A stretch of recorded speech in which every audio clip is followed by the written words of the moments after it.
Olá, nós somos o canal Bíblia de Promessas Live. O nosso propósito é espalhar a palavra de Deus para todas as nações. Com isso eu conto com a sua ajuda. Compartilhe esse vídeo, se inscreva no canal e deixe seu like, porque dessa maneira o YouTube vai espalhar essa pregação para muito mais pessoas. Eu te agradeço desde já e Deus te abençoe. Mas ele não estava falando sobre mim, não que eu não esteja, né? Tanto que quando eu digo eu estou chocada é porque eu sei que eu estou vivendo hoje aqui o cumprimento de promessas. Mas quando eu dobrei os joelhos é porque o Senhor falou comigo que esse lugar aqui é uma promessa, né? É o cumprimento de uma promessa, algo que Deus um dia disse e hoje eu estou pisando naquilo que um dia foi verbo e hoje é carne, né? Então, uma honra estar aqui de verdade, né? Se vocês já não fossem tão honrados quanto são, e quando eu digo isso não falo a nível de igreja, instituição, falo isso porque foi Deus que me apresentou vocês quando eu dobrei o joelho aqui. Porque a gente pode falar da gente, mas é tão bom quando Deus comunica da gente, né? E Deus comunicou da igreja para o meu coração hoje aqui quando eu dobrei os joelhos. É como se Ele dissesse, isso aqui é tudo meu. É como se Ele dissesse, isso tudo aqui faz parte de um plano que um dia eu construí na vida desse casal, sabe? Então, de verdade, é uma honra muito grande, dobrada em razão disso que eu estou falando. E uma honra também em poder estar aqui na igreja do pastor Emerson Pinheiro, da pastora Fernanda Brum. Quando eu digo que eu não sei fingir costume, não é só jargão, é uma realidade. A pastora Fernanda chegou hoje e ela disse assim, olha, estou tão alegre, tão feliz de receber vocês aqui, é uma honra. E eu falei, não, pastora, não é não. E ela foi andando e eu continuei. Aí foi uma amiga que ouviu. Eu disse para ela, não, ela não está entendendo que antes de eu existir, ela já era. Ela não está entendendo da minha alegria de estar aqui. Eu disse, a honra é minha de verdade. Eu é que sei o tanto que eu estou sendo honrada, né? Então, Deus abençoe a vida de vocês. É aquela honra mesmo que deixa a nossa boca seca. Sabe o que? Camila, eu ouvi sim, só que eu fingi que não ouvi. Coisa linda, tá certo, muito bem. Porque eu fiquei com vergonha, assim, não, sabe? mas você tá certa, é isso aí. Quem fez certo foi a senhora. Eu é que de vez em quando faço as coisas erradas. Pecado. Glória a Deus, glória a Deus. Deus abençoe. Deus abençoe pastora Ana Nóbrega. Tô falando, tô nervosa, já começa a gaguejar. Ana, te amo, intercessora. Falei, Ana, que máscara é essa? Você tá no Rio de Janeiro, vigia. Como é que você me vem com uma máscara dessa? Tô brincando com a Ana. A Ana, ela de verdade é uma missionária. A Ana é transcultural. Eu falei isso para mexer com ela, porque a Ana, ela é uma nordestina, amineirada, porque não tem um sotaque definido em nenhuma área. Isso aqui tinha que dar aula na Jocum, para falar sobre missão transcultural. Isso aqui está pronta para... Sensacional, eu te amo. Que bom estar hoje aqui. Quando eu vi que era você que estaria, meu coração teve paz. E a melhor coisa que um ministério pode oferecer para as outras pessoas é a não sensação de ameaça pela autoridade, mas de paz que eu estou sentindo hoje aqui através da vida de vocês. Deus abençoe. Evangelho de Jesus, segundo escreveu João, capítulo de número 4. Foi a palavra que o Senhor confiou ao meu coração para essa tarde, nesse dia. Glória a Deus. Deus abençoe toda essa família, os adoradores, os ministros. Ai, nervoso, Jesus vai fazendo a obra. Os ministros dessa casa. Pastor Emerson, dá muito para ver que a sua identidade está na igreja. Porque assim, eu já contei uns 3 teclados, mas deve ter mais uns 4 em algum canto aí. Que coisa linda, de verdade. De verdade, nosso Deus. Glória a Deus. É bonito isso, sério, de verdade. É você ver que tem tanta identidade, tanta personalidade naquilo que faz, que transparece em tudo que você toca, né? Em tudo que você vive. Deus abençoe. Rebeca, feliz de te ver aqui. Eu acho que a Rebeca também está nervosa. Por quê? Porque ela está assim o tempo todo, senhora. Ela chegou ali para mim e falou, 4 senhora para mim. Falou, a senhora vai querer água assim assada, a senhora vai querer não sei o quê. Eu falei, a senhora vai te dar um soco se a senhora continuar me chamando de senhora. É uma amiga, mas é princípio de honra. Ela é extremamente especial. Engraçado que você perto do Isaac, você agora está com 1,20 de altura, Rebeca. Deus abençoe, viu? Glória a Deus. João capítulo 4. Gente, eu me faço acompanhar da minha mãe. Fica de pé, mãe. Fica, mãe, que a senhora está vivendo promessa junto comigo hoje. Oh, glória a Deus. Senta, mãe, que é pra vaidade não entrar no coração. Mãe do céu, para vir para Barra da Tijuca, a gente tinha que pegar o Tinguá. Agora nós chegamos aqui de boa, tu viu? Deus é fiel. João 4. Eu pedi aqui, e vou fazer isso aqui antes, para que após a leitura do texto sagrado não tenhamos necessidade de acrescentar mais nada que não seja tão somente a palavra.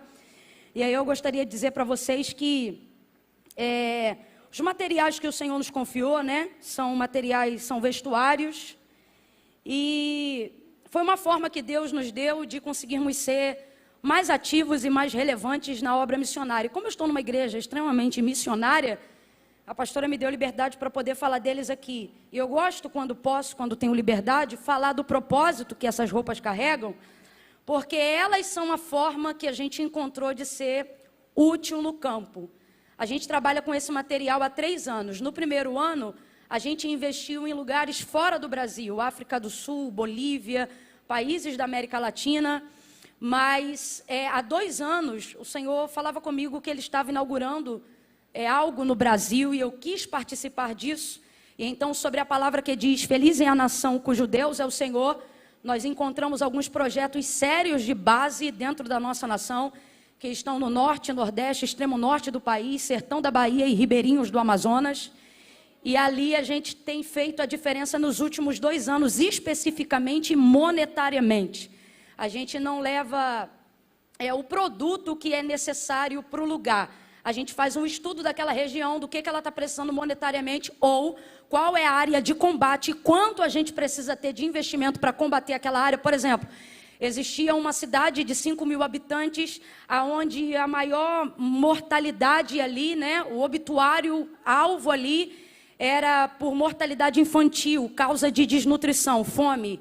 E graças a Deus, nos últimos 1 ano e 9 meses, criança nenhuma mais morre naquela região desse caso, porque o problema lá não é mais fome, porque como igreja a gente entrou lá, e independente até de credo, de raça, de religião ou cor, e temos feito a diferença na comunidade local. Então a gente cura primeiro, e eles querem saber de onde a gente vê a cura, e aí então Jesus entra, né? Atende o emergencial e depois a gente fala do espiritual. Então eu gosto de falar, não para apelar, mas só porque como é roupa às vezes fala só de moda, e moda na verdade você atende a seu preço, a seu gosto, e ao seu custo-benefício onde você for, né?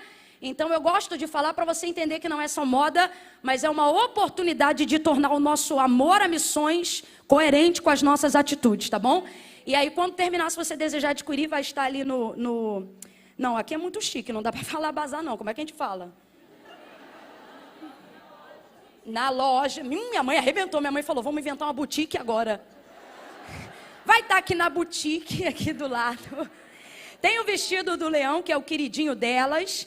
Tá aí, ó, todo colorido. Colocou um tênisinho, vocês já sabem, derruba 10 anos em qualquer idade. Eu sempre falo isso. Tem esse outro que é o que minha mãe está vestindo. E esse aqui tem nas cores azul, coral e verde, que é esse aqui que tá. Pronto. E aí tem a faixa também. Eu falo da faixa o seguinte, a faixa é legal que dá uma cinturada. Tá podendo acinturar, coloca a faixa. Não tá podendo, amarra a faixa no cabelo e deixa solto. Obrigada, pastora, muito obrigada. Tem esse de malha aqui também, ó. Basicão, com malha dobrada. O que é isso? Eu redobrei o fio. Ao invés de ser como se fosse 100%, eu coloquei 200. Para quê? Para não precisar botar forro, que forro é uma luta. Não é? Obrigada, pastora. Vai estar disponível ali na boutique. E aí, se vocês desejarem adquirir, vai ser uma alegria. Diz assim o texto a partir do verso 1 do capítulo de número 4 do Evangelho de Jesus, segundo escreveu João.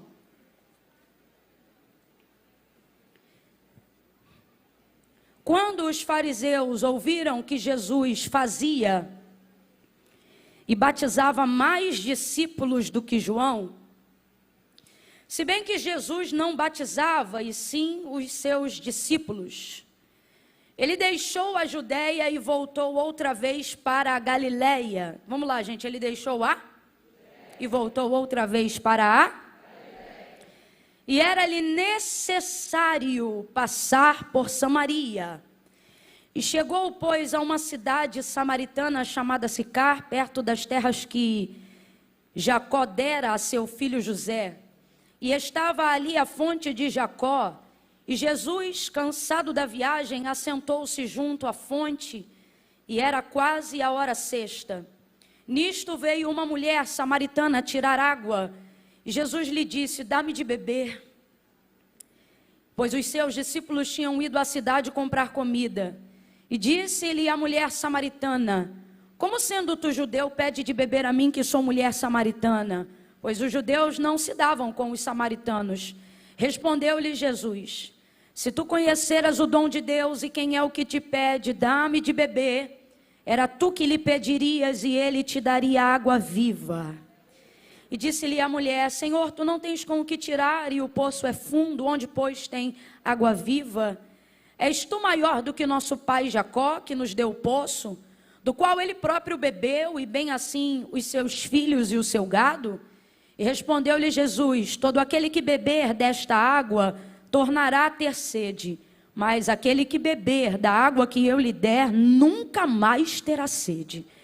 Pelo contrário, a água que eu lhe der fará brotar nele uma fonte de água que jorra para a vida eterna. E você diga amém por essa palavra.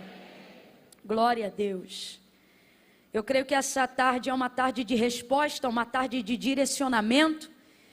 E eu vou procurar ser cirúrgica dentro daquilo que Deus confiou ao meu coração, porque todas as vezes que eu tenho a oportunidade de estar debruçada sobre João capítulo 4, a samaritana sempre ganha uma ênfase muito forte, porque nós temos com ela muita identificação, né? Acerca de algumas coisas, né? Por exemplo, como se manifesta sobre ela a graça redentora, muito antes da manifestação da cruz do Calvário, e tantas outras coisas, né? A gente acaba se assemelhando muito a ela. Então eu tenho aqui nesse texto, já por ser conhecido há algum tempo, né? Até aqueles que não são muito amantes do texto sagrado já ouviram falar dessa história pelo menos uma vez, né?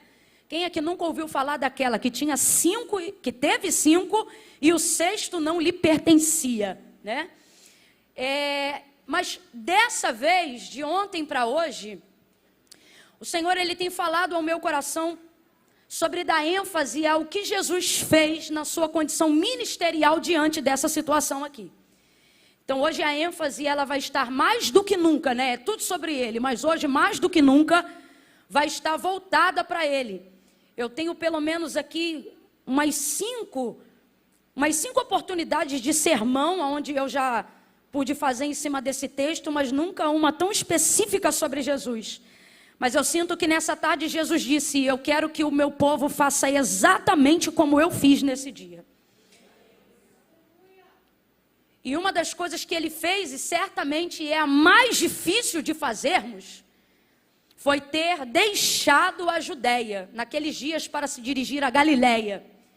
Porque a Galiléia era um lugar repetido, e você sabe que a nível de ascensão ministerial, Jesus sabia, através da sua onisciência, que ele só tinha 3 anos e meio para poder percorrer tudo o que precisava percorrer, fazer tudo o que precisava fazer e garantir que tudo seria estabelecido antes de ser assunto aos céus.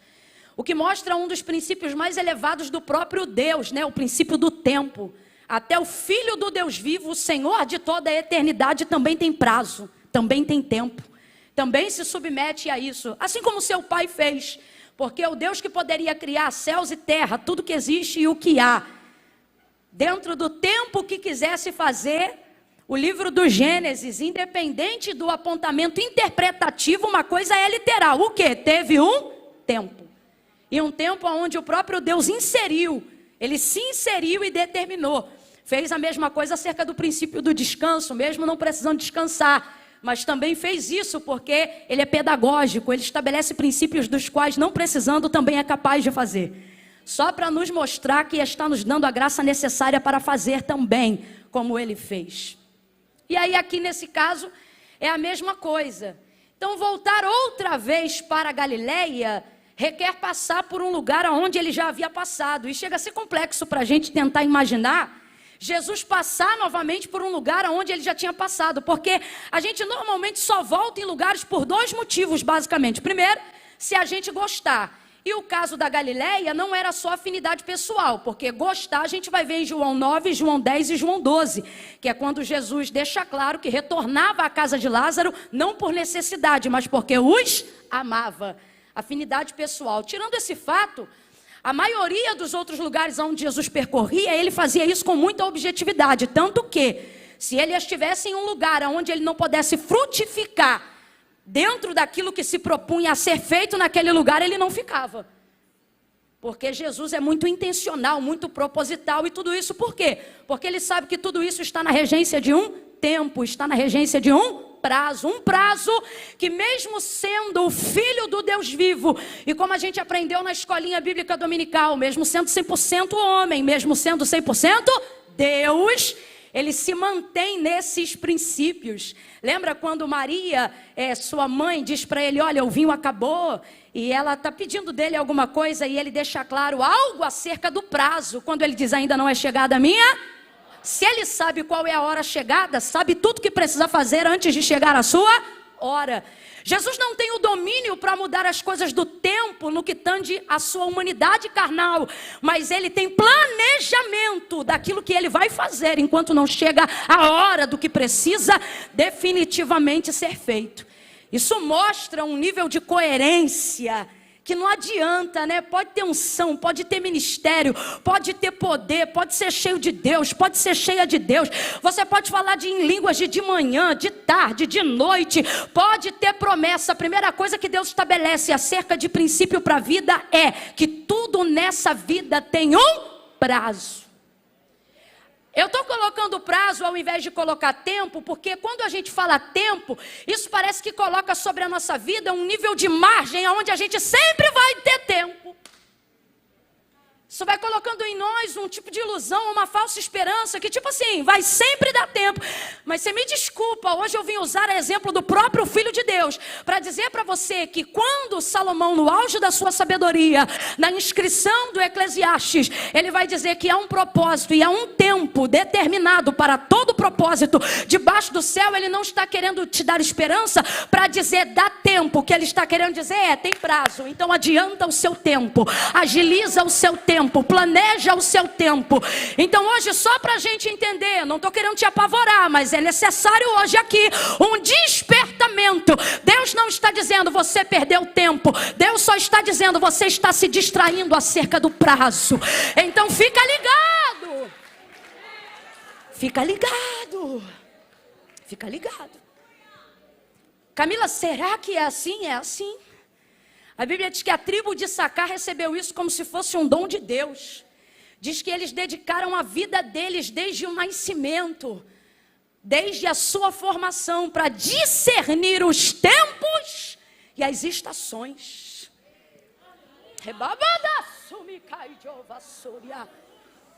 E isso dava para eles o quê? O que hoje é mais caro do que qualquer moeda, mesmo que nós estejamos falando de libra. O privilégio da informação antecipada. O privilégio da informação antecipada é o que há de mais caro. Irmão, se hoje eu disser o que vai acontecer na Ibovespa amanhã, a gente arrebenta com o mercado mundial hoje. Porque tudo que existe a nível de moeda, de troca, de venda, de política, de governo, está baseado em uma coisa, o que é informação privilegiada. E o que é informação privilegiada? É saber aonde está um tesouro? O que é informação privilegiada? É saber quanto vai custar o dólar daqui a 4 dias? Não. Informação privilegiada é ter acesso ao que às vezes eu sei que vai acontecer e mesmo assim eu sei que não posso mudar. Mas o fato de saber, ainda que seja antecipadamente, que algo vai acontecer, mesmo que eu não possa mudar. Ou seja, às vezes eu não vou ter benefício em poder mudar uma coisa que eu sei que vai acontecer. Mas se eu souber que vai acontecer, eu posso não mudar o que é fatídico, mas posso me preparar para chegar pronto, para enfrentar, para trabalhar, para me planejar. E esta é a proposta do céu para a terra. Quando o Senhor diz, entra no teu quarto e ora, e você se perde no jornal, ficando com síndrome de pânico, pensamento acelerado, não por falta de substâncias neurais, mas por agonia, angústia da alma, porque a porta da ansiedade está aberta, dando legalidade para todo tipo de tormento emocional, devocional e o Espírito diz, ora, ora, ele não está dizendo, eu vou tomar o teu tempo. Ele também não está dizendo, eu vou orar porque através da sua vida eu vou estabelecer a paz mundial. Também não, o que ele está dizendo é, entra no teu quarto que eu vou te informar com pelo menos um ano que vai aparecer no jornal de amanhã. E aí você vai estar pronto, para quê? Para mudar tudo? Não, porque nem tudo Deus quer que eu saiba para que eu mude. Ele quer que eu saiba para que eu me comporte e chegue pronto, porque quando eu chegar pronto, aí sim ele vai me usar como referência para que outras pessoas façam aquilo que eu já estava preparada para fazer. Esta é a referência da igreja na terra. É isto que Deus tem com a gente. É isto que Deus tem para a gente. Como quem acelera, faça uma coisa que irrita qualquer pessoa que está subordinada a uma ordem. Camila, você vai irritar o irmão? Vou. Porque a irritação faz parte de quem precisa buscar disposição. Como quem irrita o colega do lado, Camila já falou que não pode tocar, não é para tocar não.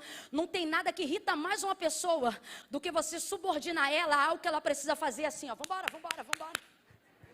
Nada. Só que como a gente não pode tocar em ninguém hoje, a gente vai fazer isso. Vai dar umas 3 palminhas baixinho e vai dizer, bora minha filha. Bora, bora, bora. Havia, porque Deus não está dizendo que você tem tempo para você se acomodar. Deus está dizendo que você tem tempo para você entender que chegou a hora do prazo, chegou a hora de organizar as demandas da sua vida. Quem está entendendo o que Deus está falando, levante a sua mão e dê graças ao Senhor, porque nesta tarde alguém pode pensar, foi lá para um culto, foi lá para um encontro. Eles não entendem que nós estamos há mais de 2000 anos nos reunindo aqui na terra, mesmo sabendo para onde a gente vai, não por dúvida de onde a gente quer chegar, mas a gente se reúne aqui, é consagração, o povo de Deus vem, é vigília, o povo de Deus vem, é culto à tarde, o povo de Deus vem. Por que, Camila? Informação privilegiada. Ah, meu Deus! É por isso que a gente está aqui, gente.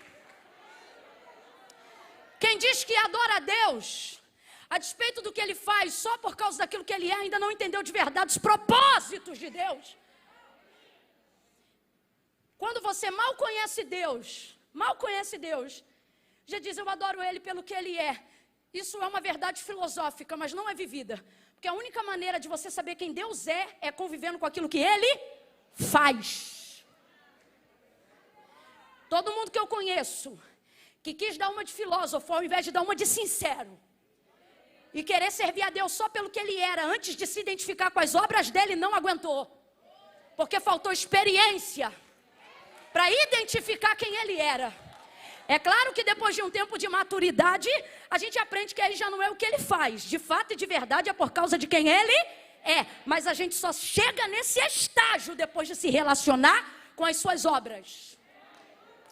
Por que que antes de Moisés morrer, quando ele ainda tinha a legislação sobre o povo, Deus diz para ele, Moisés, fala para o meu povo de tudo que eu fiz. De tudo que eu fiz. Fala tudo, faz uma lista. Aí Moisés escreveu. Deus não se deu por satisfeito. Falou, Moisés, vamos fazer o seguinte, Deuteronômio 32, compõe uma canção aí que eu vou te dar. Porque ó, a canção vem para a memória. A harmonia, né? Traz o poder da memorização. Aí ele foi e escreveu uma canção. Tem uma composição, né? O último cântico de Moisés. E o último cântico dele? Ele só falou daquilo que Deus fez. Quando ele terminou de falar, Deus disse, ensina os filhos de Israel a cantarem isso aí. Eu quero que eles cantem isso aí. Se fosse os céticos teólogos dos dias de hoje, eles diriam, essa canção não é boa, porque só fala do que Deus faz. Tem que adorar Ele pelo que Ele é. E eu vejo Deus dizendo, fala para eles o que eu fiz. Ele não disse, fala para eles quem eu sou. Ele disse, fala para eles o que eu. Porque se eles souberem o que eu fiz, será consequência saber quem eu sou. Fala para eles do que eu fiz. E era assim que Deus era passado de geração em geração. Aleluia. Oh, aleluia. Aleluia. Quando você observa João 4, e eu sei que essa narrativa, ela é muito específica em João, porque tudo que João escreve é muito específico. Eu não sei se é porque João tem a autoestima mais definida. Ele mesmo fala de si no próprio livro, né? O discípulo a qual Jesus amava. Rapaz, esse aqui tem a identidade no lugar. dá a impressão até que Jesus amava mais a ele do que qualquer outro. Mas não é. Jesus poderia até amar todos iguais, mas João identificava isso de uma forma que deixava ele bem resolvido. Discípulo a qual Jesus amava. Aí a gente diz, mas aonde que está escrito assim? Ora, no texto que ele escreveu. É ele mesmo que... E João, ele tem uma outra coisa diferente nos capítulos que ele determinou acerca da inscrição do Evangelho. Ele sempre usa, na maioria das vezes, independente da versão traduzida, a conjugação do verbo no gerúndio, que é o verbo continuativo, para a gente que entende de português, né? Porque João, ele tinha um prisma sobre Jesus, seja antes, durante ou depois, independente do tempo em que aquilo que ele está escrevendo acontecia. Ele tem essa visão continuativa. Por exemplo, João 11, quando fala da cura do cego de nascença, o texto diz assim, e via Jesus andando, e então viu um homem cego de nascença. Se você olhar tudo ali em João 9, você vai perceber, quando você lê a história, que você está lendo uma história do passado, mas quando você lê é como se ela estivesse acontecendo na hora que você está lendo. É o jeito de João transmitir no texto assim, olha, eu estou dizendo para vocês que ele curou, mas ele continua curando. Que ele salvou, mas ele continua salvando. Então eu dou muita atenção às coisas que João diz. Porque em outros evangelhos, mesmo os que tratam a mesma história e o mesmo contexto, eles se preocupam em ser mais detalhistas ao que aconteceu, né? Como se fosse um resumo, olha, estava assim e aconteceu assim. Estava assim e aconteceu assim. João não. João, ele normalmente traz a intenção por trás dos fatos. E por que então eu tenho um prisma diferente sobre a interpretação de João acerca da inscrição do Evangelho? Porque uma coisa é você chegar num restaurante e ter um cardápio.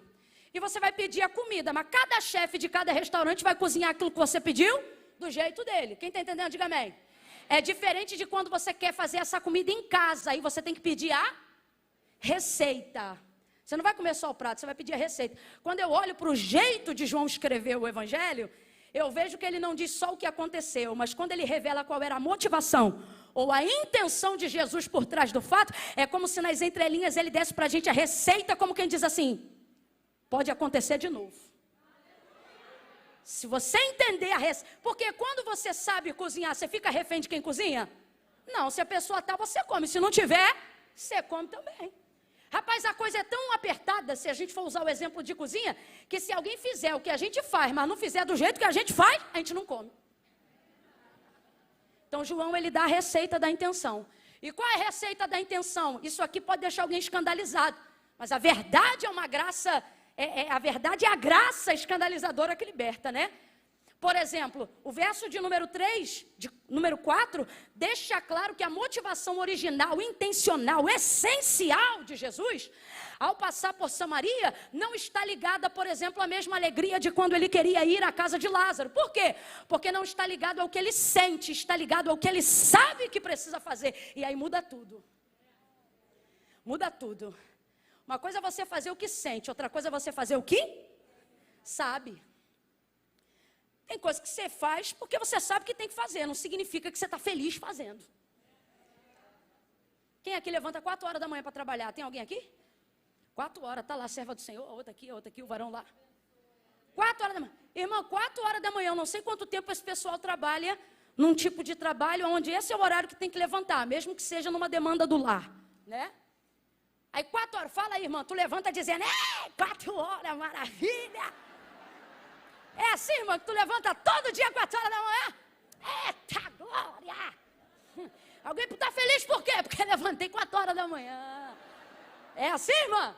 Não é nada? Mas levanta sempre que tem que levantar, né, irmã? É o quê? De segunda a sexta? Segunda a quarta? 24? Eita, Jesus, ajuda. Vamos fazer uma oração pela tua vida hoje. Não, mas vamos lá. Não dá para fazer isso o tempo todo alegre e feliz. Você perguntar se é grata pelo emprego? Sou. Você é feliz com a ferramenta que Deus te deu? Sou. Agora não dá, porque são coisas diferentes. Agora mesmo assim ela não deixa de fazer o que tem que fazer. Quando você não está afim, você levanta essa hora também, não levanta? E o dia que você não quer ir, você também levanta? E o dia que você dorme na noite anterior dizendo, amanhã eu vou arrumar uma desculpa. Mas quando você vê que só aceita o troço do SUS, aí você diz, vai demorar tanto que é a hora que eu já estou voltando do emprego. Aí desiste. Ah, irmão, já fui do proletariado muitos anos da vida, eu sei o que é. No dia que eu me senti um pouco mal, eu falei, tá ruim hoje, mas não estava acostumado ainda com a vida adulta. Aí eu falei, quer saber? Vou ligar para chefe. Chefe, ó, não estou bem não. Ela, tá bom, minha filha, vai para o hospital. Eu falei, vou. Só que, ó, a gente só aceita do SUS, tá? Porque às vezes, sabe como é que é? Eu falei, tá bom. Rapaz, entrei na fila 9 horas da manhã, 2 horas da tarde fui atendida, 3h30 consegui o medicamento, 4h30 era o horário que eu largava do serviço. Aí da outra vez que eu levantei, não fiquei boa, não estava legal. Eu falei, ai, vou trabalhar. E Eduardo disse assim, mas você não está bem. Eu falei, rapaz, mas se pegar a receita é pior. Eu vou me embora, pegar um atestado, né? Aí você aprende a fazer as coisas que você não quer fazer, mas faz porque você precisa. Agora vamos um pouco mais além da maturidade. Nem tudo que você faz só porque precisa, porque existem pessoas que saíram do estágio da necessidade. Diga glória a Deus. É quando você entende que de fato e de verdade você não é obrigado a nada. Mas quem chega a essa constatação? Quem aprende a fazer o que deve, não só o que sente. É gente de responsabilidade a quem Deus confia um nível de refrigério, de largueza opcional, aonde ele sabe que essa pessoa vai ter responsabilidade. Para quê, Camila? Para continuar fazendo coisas que às vezes não gosta, mas fará porque deve ser feito. Quando você vê João dizendo, e era-lhe necessário passar por Samaria, o que João está deixando muito claro é que a motivação de Jesus a passar por Samaria, ela não é uma motivação super, vai ser uma cruzada incrível, ou que maravilha, vou tomar o cafezinho de Marta. Não mostra aqui afinidade pessoal, não há relação de Jesus pessoal por afinidade ou ministerial com a terra dos samaritanos. Por quê? Porque de verdade, os samaritanos subentendem-se como a terra dos errados. Não, Camila, mas eles só eram, quem fazia isso eram os judeus. Não, Jesus deixa claro que a razão estava com os judeus e que o erro estava com eles.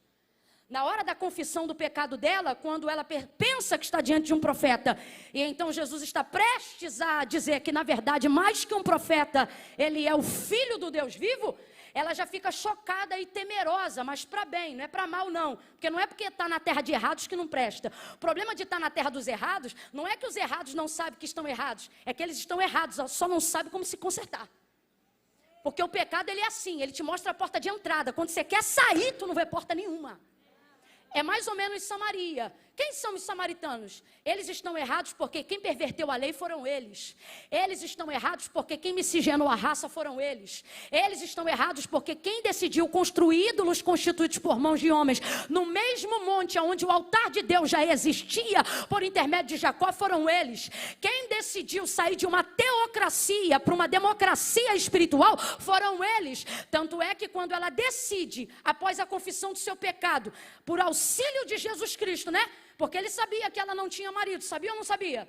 Sabia ou não sabia? Mas Jesus é assim, quando ele é bom, mas quando ele é terrível, ele é melhor ainda. Ele disse assim, traze-me aqui o teu marido, e ele sabia ou não sabia? Tem coisas que Jesus pergunta pra gente que ele já sabe, ele só pergunta que é pra gente saber.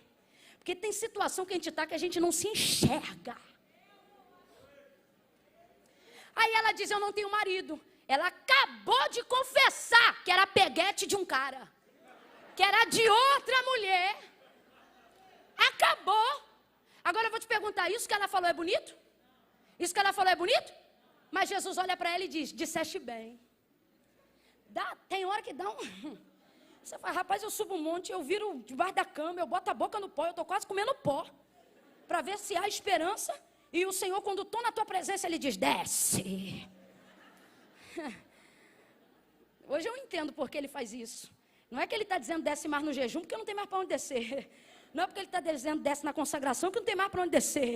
Ele está dizendo desce, porque o mesmo lugar que queima o adúltero, o fornicador, o mentiroso, o assassino, o homicida, os que têm orgulho da santidade também vão queimar lá, nesse mesmo lugar. Mas querendo ou não, dá uma revoltinha. Você diz assim, Jesus, não é brincadeira não. Estou com a vida toda no altar e o Senhor quando fala comigo é só um arroxo. Parece pai e mãe, né? Quando a gente diz, tirei 10. Minha mãe nunca disse parabéns, ela dizendo, faz mais do que tua obrigação. Tu não trabalha, tu não faz nada, tu tem que estudar. Aí depois de dar o sermão, dizia, parabéns. Era um parabéns assim. Dá essa impressão, né? Aí a gente aqui tudo bonitinho e o tratamento às vezes é esse. Tá ela dizendo, acabou de dizer. Não tem marido. Se não tem marido, está ficando com quem? Se não tem marido, quem está pegando quem? Mas Jesus não faz isso não. Jesus olha para ela e diz, disseste bem. Então eu vou perguntar de novo, entenda, o que ela falou foi bonito? Porque Jesus vê beleza de forma diferente da gente. Jesus não vê beleza no que ela está falando, Jesus vê beleza no que levou ela a dizer o que ela está falando. Por quê? Porque Jesus não vê beleza na oratória, não, Jesus olhou para ela e disse, disseste bem, porque o que ela está falando não é bonito, mas a maneira como ela está manifestando é lindo. Por quê? É o quê? A verdade. Jesus ama a verdade no íntimo.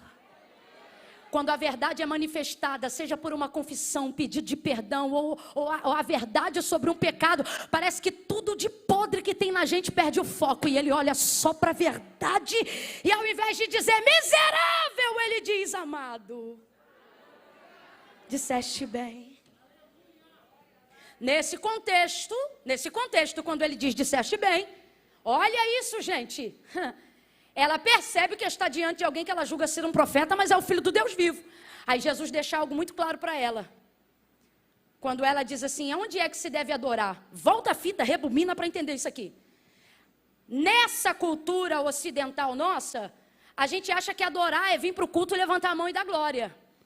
Mas a manifestação de adoração, desde o dia em que Deus constituiu a adoração no deserto, depois da libertação do seu povo do Egito, a adoração em todo significado, seja no Antigo ou no Novo Testamento, ela revela entrega, ela revela sacrifício. Por isso o Senhor dizia na prestação de culto no tabernáculo ou de adoração no deserto, Moisés, deixa claro que ninguém do povo se apresente diante de mim com as mãos.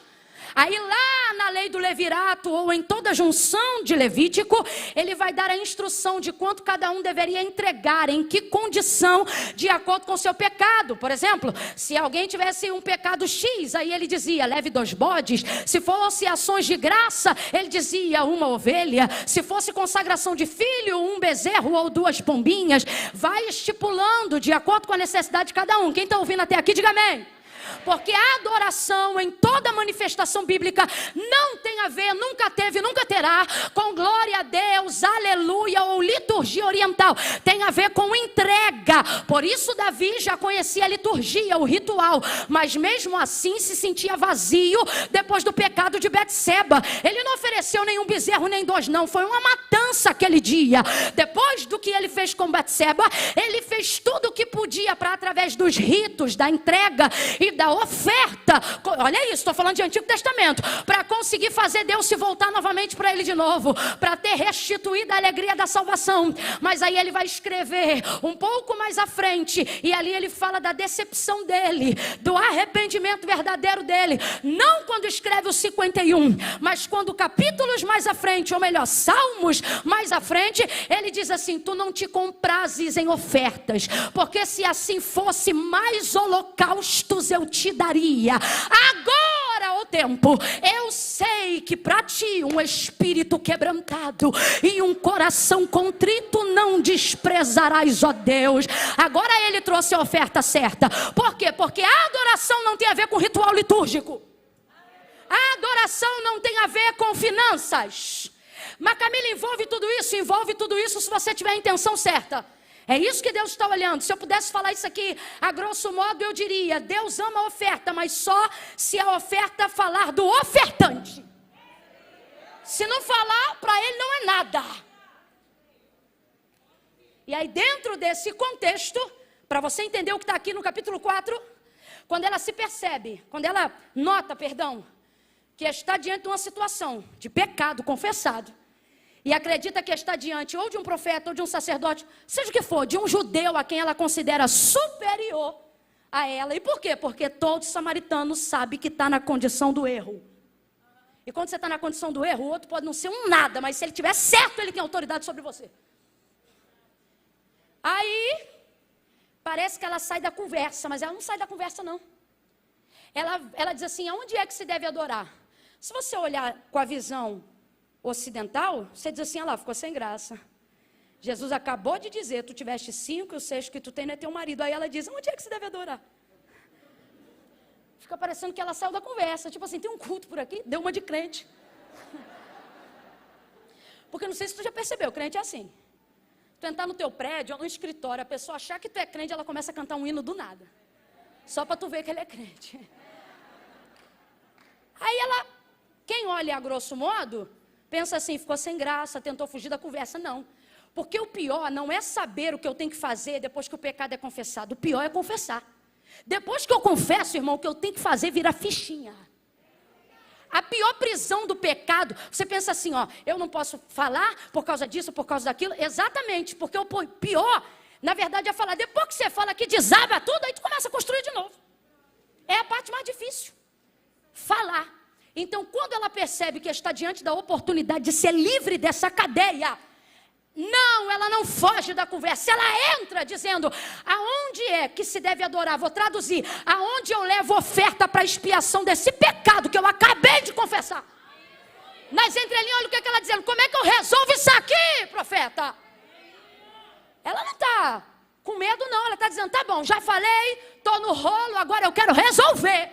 Por quê? Ela está deixando claro que na verdade ela sempre sabe que está errada, só que ela não tem como resolver, e ela diz, por quê? Olha o que ela diz, porque assim, eu levo essa oferta no templo ou no monte, porque ela jura, ela tem certeza, que Jesus vai olhar para ela e vai dizer assim, no templo, para ela poder dizer, mas você sabe que no templo a gente não entra, né? Porque vocês não deixam. Ela jura que vai dizer isso. É um jeito dela dizer, falei, não tenho vergonha, é isso mesmo, e não se mete na minha vida. Porque vocês dizem que a gente está errado, mas não dizem como a gente tem que se consertar. E tem uma cambada de pregador assim. Uma cambada de pastor. Cambada, Camila, cambada, que isso não é povo. Toda mensagem que visa apontar o erro de alguém deve mostrar onde está a porta de saída. Deve mostrar onde está o lugar do conserto. Se vai apontar alguém para dizer que está errado, então ensina o caminho de onde está o certo. Porque senão você só buga a cabeça da pessoa. Aí ao invés de ficar só errado, fica errado e doido. Aí ela diz assim, onde se deve adorar? No templo ou no monte? Só que ele vem com algo que ela não imaginava. Porque Jesus tem um poder de sintetizar coisa complexa que deixa a gente pirado. Lembra do episódio? O povo vem com a lei, traz a mulher adúltera, pega no ato. Rapaz, aquilo era para bugar, imersão teológica, a gente ia ficar doido. E agora? E agora? A gente ia dizer, o culto volta aqui daqui a pouco, a gente vai estudar esse caso. Não, Jesus não. Jesus pega a situação mais louca e complexa que podia acontecer em cima da hora. Ó, tá aqui, ó. Pega no ato.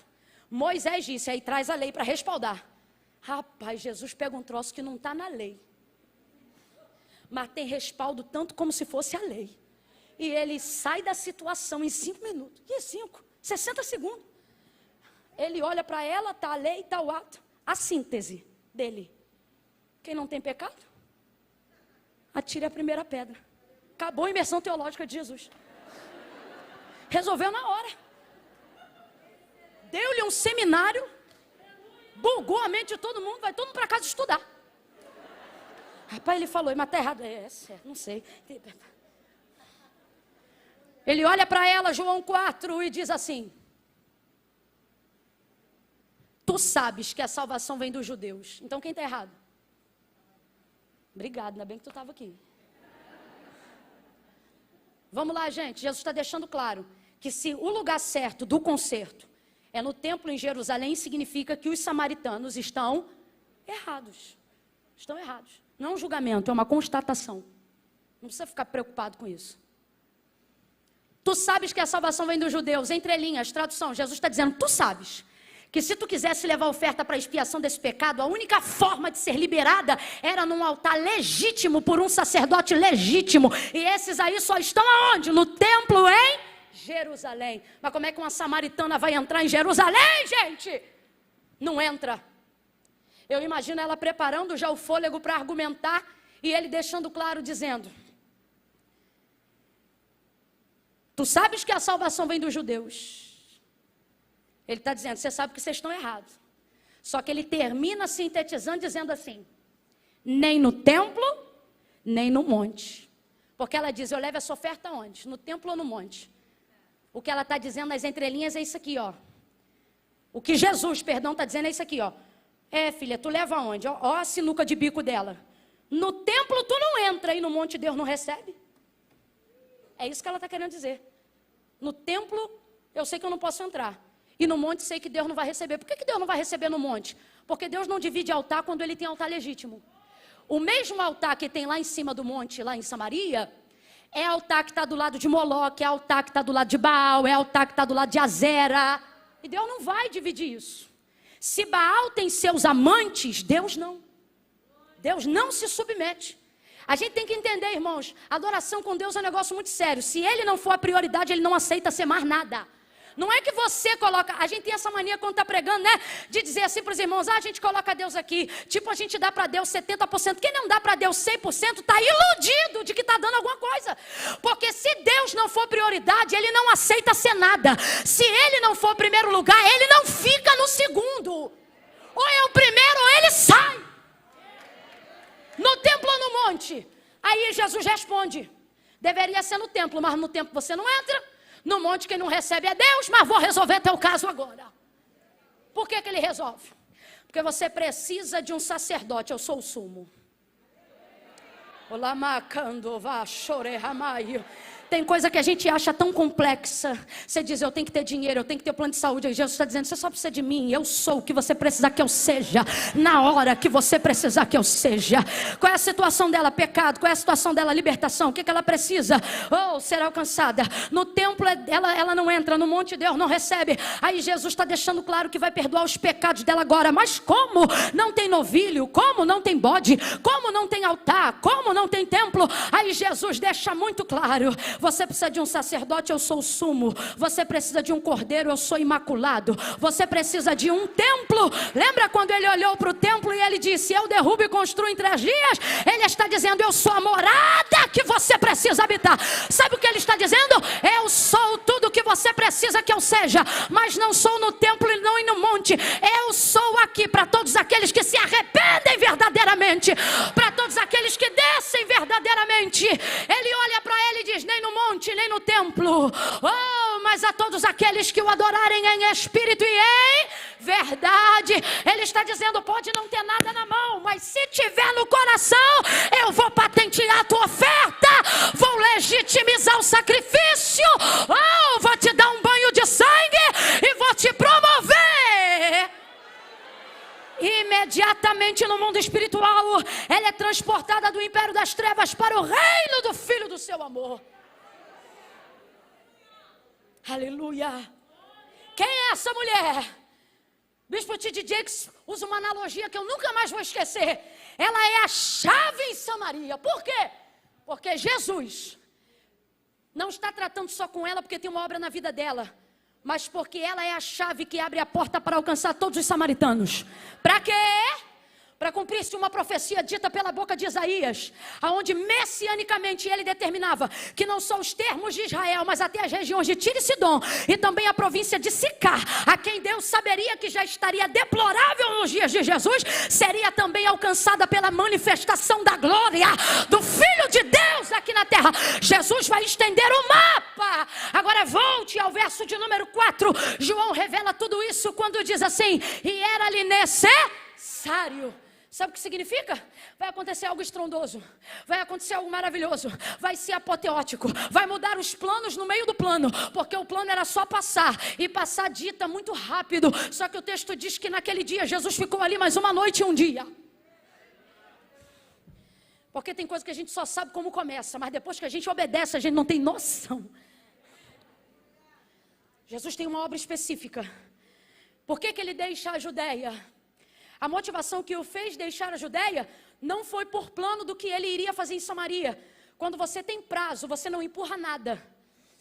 Você faz as coisas porque devem ser feitas, mesmo quando você não estiver sentindo coisa alguma.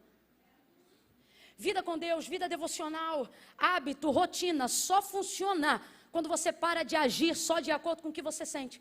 Me irrita a quantidade de crente que conhece a palavra de Deus e que sabe que a Bíblia afirma que o coração do homem é o quê? Mas por que você só faz o que sente? Se eu sentir, eu perdoo. Se eu estiver sentindo isso, se eu estiver sentindo aquilo. Fé não é sobre o que a gente sente, fé é sobre o que a gente... Por isso que a gente faz mesmo quando a gente não... Porque a gente é crente. era ali necessário. Por que era ali necessário? Era necessário porque tinha que passar por Samaria? Não. Era necessário porque tinha que deixar a Judeia. E já que o destino final era a Galileia, o jeito mais rápido de fazer isso era passando em Samaria. Qualquer judeu que saísse da Judeia para ir para Samaria fazia obrigatoriamente uma viagem de 6 dias. Quantos dias? Porque ele tinha que dar toda uma volta no entorno de Samaria. Para quê? Para não ter que topar com nenhum samaritano, porque judeus e samaritanos não se comunicam. Jesus vai para Galileia. Eu quero que você frise isso, já estou caminhando para concluir. Frisa isso na sua cabeça. O destino final era o quê? Qual era o destino final? Abre essa boca santa por baixo da máscara. O destino final era? Galileia. Jesus vai passar por Samaria porque isso derruba a viagem em 3 dias. E Jesus não tem tempo para ficar perdendo com coisa que está acontecendo, não. Tem gente aqui que está em situação onde no meio tem uma pendência e você quer dar volta. Jesus está dizendo, passa no meio. Aonde? Bem na pendência e resolve. Por quê? Porque isso atrapalha a viagem. Ah, mas quero chegar no destino final. Às vezes chega no destino final, mas chega arrebentado. Por quê? Deixou uma pendência lá no meio. Ah, Camila, mas o problema nem é meu. Não foi nem eu que entrei nisso. Igual Jesus. Você acha que ele entrou em problema com o samaritano? O Filho do Deus vivo chegou na paz. Ele era só amor. Mas agora vai entrar para resolver um problema que não foi ele que criou. Porque chamado e ministério tem a ver com isso muitas vezes. Não é sobre você entrar para terminar o que você começou. Mas é entender que tem coisas que você não começou. Mas a pergunta não é, vou resolver porque comecei. Não. A pergunta, a colocação na verdade é, não importa quem começou. Se Deus me deu poder para resolver, eu vou lá. Você está entendendo? Não foi ele que começou. Mas estava sobre ele o poder para resolver. E por que ele deixa a Judeia? A Judeia foi onde a obra de Jesus foi mais profícua. Antes do Calvário. Eu vejo aqui na Judeia a alegria do Jesus Deus e do Jesus homem. Por quê? Porque o Jesus Deus está no tempo certo, fazendo a coisa certa do jeito certo. E o Jesus homem está alegre, cumprindo a chamada no lugar certo, ao lado de um amigo que preparou o caminho para ele chegar onde chegou. Nesse episódio. Sabe o que eu vejo aqui? Eu vejo um Jesus que sabia que ia ter cardo, ia ter fardo, ia ter luta, ia ter traição, mas está no epicentro de um daqueles momentos onde tudo está funcionando coordenadamente e perfeitamente. Tem amigo, tem batismo, tem pregação, tem salvação, tem reconciliação, tem alegria, tem comunhão. Está perfeito. Está perfeito. É Jesus e João. Para pensar hoje nesse culto. Se ao invés de nós que estamos aqui, a gente anunciasse um cartaz e dissesse assim, imersão teológica. Aonde? No deserto da Barra. Aonde? Na Ipã. Aí você olhasse, dirigente do culto, João Batista, pregador, Jesus de Nazaré. Mano, ia ter gente pendurada nesse lustre aqui. Pense num lugar onde João e Jesus estão fazendo a obra no mesmo tempo. Do mesmo jeito, com a mesma força, com o mesmo dinamismo. É por isso que o termo que a Bíblia usa, que a palavra de Deus define, é que havia no deserto uma multidão a perder de vista. Sabe como é que era quando Jesus e João Batista estavam juntos batizando? Se eles decidissem falar alguma coisa, a cada 50 compartilhava-se o que falava e essa voz ia reverberando, sem retorno, sem microfone. Então toda a palavra era dita pelo menos 50 vezes. Pensa no poder. E nem tinha batismo do Espírito Santo não, estou falando só ali, ó. O texto diz que não eram poucos, mas eram muitos que batizavam aquele dia. Eram tantos e a coisa cresceu a tal ponto que agora quem batiza são só os discípulos. Porque Jesus não batizava ninguém. Só que quando o povo, os sacerdotes, os sumos sacerdotes, os fariseus, começaram a saber do que estava acontecendo no deserto da Judeia, eles começaram a trazer um espírito faccioso de disputa, que sai aonde? Que sai no valor quantitativo e não no mérito igualitário da glória de Deus. Olha o que eles diziam. Os fariseus, quando ouviram que Jesus fazia e batizava mais discípulos do que João, olha isso, o texto é claro, Jesus nem batizava, mas a desgraça da fofoca vem logo depois do espírito faccioso.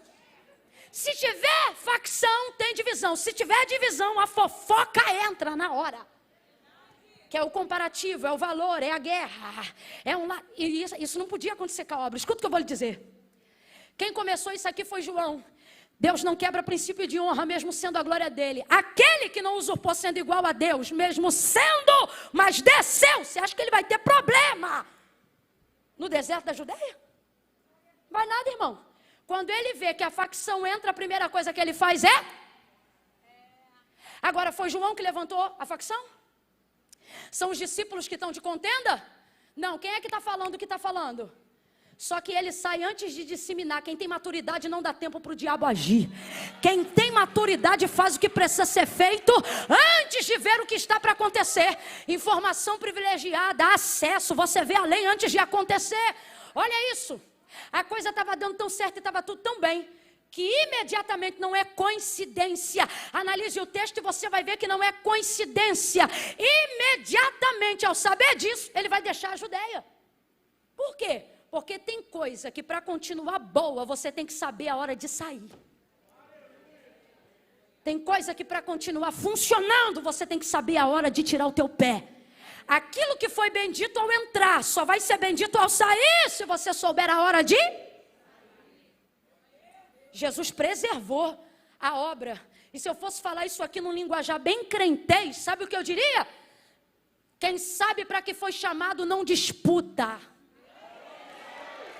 Quem sabe para quem foi chamado não se submete a entrar em facções. Deus está liberando esta palavra sobre nós nesta tarde para dizer: quem tem conversa de facção é fariseu. Por quê? Porque quem não faz nada tem tempo para medir o que o outro está fazendo. Mas quem está ocupado na obra não está. Levante a sua mão. Todo espírito faccioso que tentou entrar na minha mente, na tua e no nosso coração, hoje a gente denuncia no mundo espiritual em luz. Fariseu não vai governar nosso ministério. Importa que ele cresça e que eu diminua. Importa que ele apareça. É maior o nome de Jesus Cristo do que o nosso. Deixa ele brilhar. Ele deixou. Oh, aleluia. Deixou.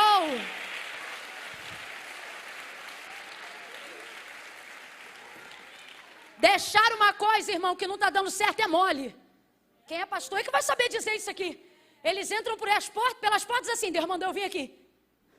Soprou um ventinho. Ó, Deus mandou eu sair. Eita, mas esse Deus que tu serve é de confusão, hein? Não sabe que hora entra, não sabe que hora sai. Agora, quem tem maturidade, irmão, é quando a coisa tá boa. Eita! Porque Deus tem essas coisas. Tu tá no maior ventão.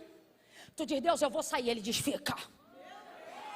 Quando vai tudo pro lugar e tu nem se lembra mais da crise, aí você diz assim: ei, maravilha, eu vou ficar. Ele diz: agora pega tuas coisas e sai.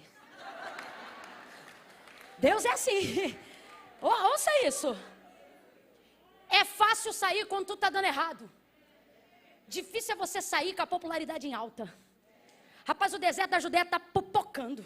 A campanha de João é a melhor de todas. E qual é, Camila? É do carro, é da casa? Não, ele larga o aço, fala de arrependimento, o povo batiza. É um troço fora do comum. Você sabe que, se eu fosse falar grosso modo, a religião do judeu não tem, porque a religião dele é étnica. Então pensa num lugar onde você pode batizar as pessoas e elas serem regeneradas na hora, porque não precisam ser preparadas. No sentido de que assim, não vai preparar para batizar. Ele olhava, cria, batizar, porque o cara já está com aquilo ali na cabeça desde novo, já saía dali pronto. Imagina tu batizar um fariseu ou um pecador e levantar já um pregador, vai. Você batiza, está pronto. Rapaz, era muito poder, era muita glória. A coisa estava indo tão bem, indo tão bem, tão bem, tão bem. Só que começou a entrar isso. Qual era o comentário na cidade? Que Jesus fazia e batizava. Olha a conversa, fazia e batizava. Camila, mas é verdade? É verdade. Só que tem uma parte que não é verdade, que é a que ele diz que batiza. E independente se for verdade, qual é o problema? A motivação com que é dita. É nisso que muita gente começa a ter uma humildade falsa. É quando você não se torna um mentiroso, mas você fala a verdade com a intenção errada. É o caso do fariseu. Aí o texto diz que ele deixa. E Deus me trouxe hoje aqui, foi nisso que eu disse que tinha que ser cirúrgica, para obedecer o comando do Senhor. Tem áreas na sua vida que a facção entrou E o Senhor está dizendo que você está dobrando o joelho para entrar no território, para rasgar, para tomar posse. E Deus está dizendo, e se eu te disser que a decisão mais coerente é você tão somente deixar? Não estou falando de casamento, não estou falando de filho, porque Deus não quebra princípio. Ok? Estou falando de situações onde tem alguém disputando a tua vaidade, onde você está se sentindo suscetível a descer a um nível que não é teu, porque está contaminado com a disputa. Aí ele está dizendo, se a situação é essa, e eu friso o si com toda a força, se a situação é essa, deixa. Mas vale aqui um adendo para as solteiras. Se o cara te trata como opção, você nunca deveria ser a escolha dele. Você nunca deveria escolhê-lo. Ai, porque a fulana gosta, mas eu vi primeiro. Deixa. Deixa. Se está convivendo igual no caso da samaritana, com alguém que não é teu, não adianta trazer foto para botar no altar da IPAM. Não adianta vir para a oração para dizer, ai, é meu, eu amo. Trabalho de consagração à tarde, libertação lá na igreja da minha cunhada. A gente pipocava direto 3 horas da tarde. Era aquele culto que se a gente pecasse, a gente não ia para o culto, porque Deus falava.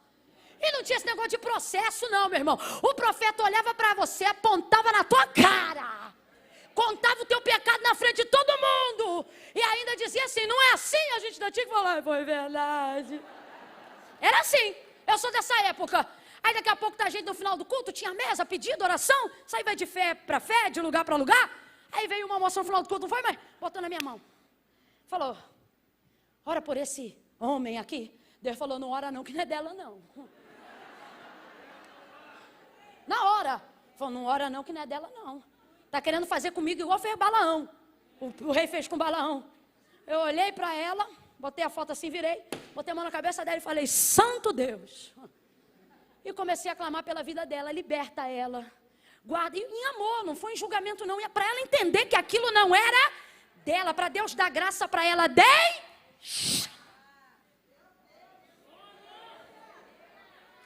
Deixou?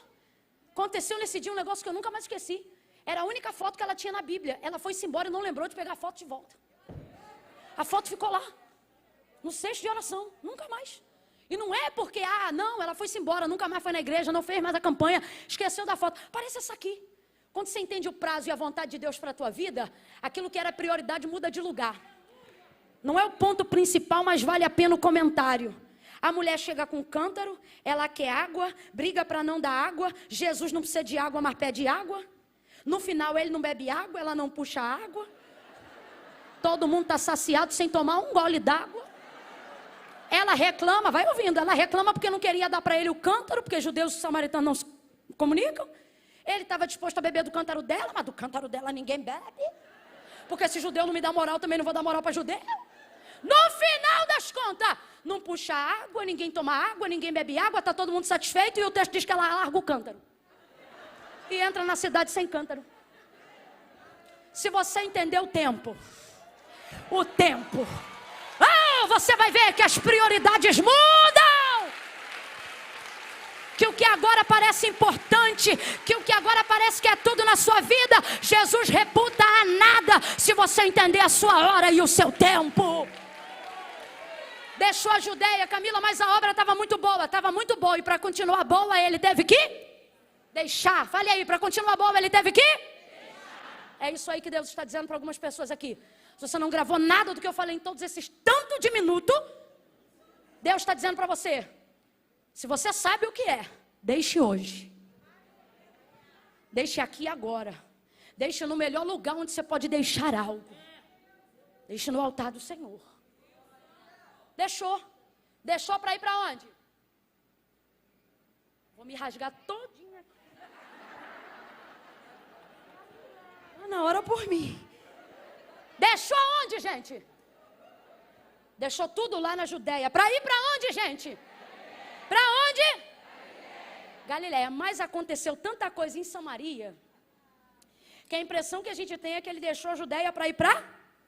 É porque eu frisei a Galileia, mas se eu te pego desprevenido, tu diz Samaria. De tanta coisa que aconteceu em Samaria. Agora, geograficamente falando, preste atenção que isso aqui é interessante entender.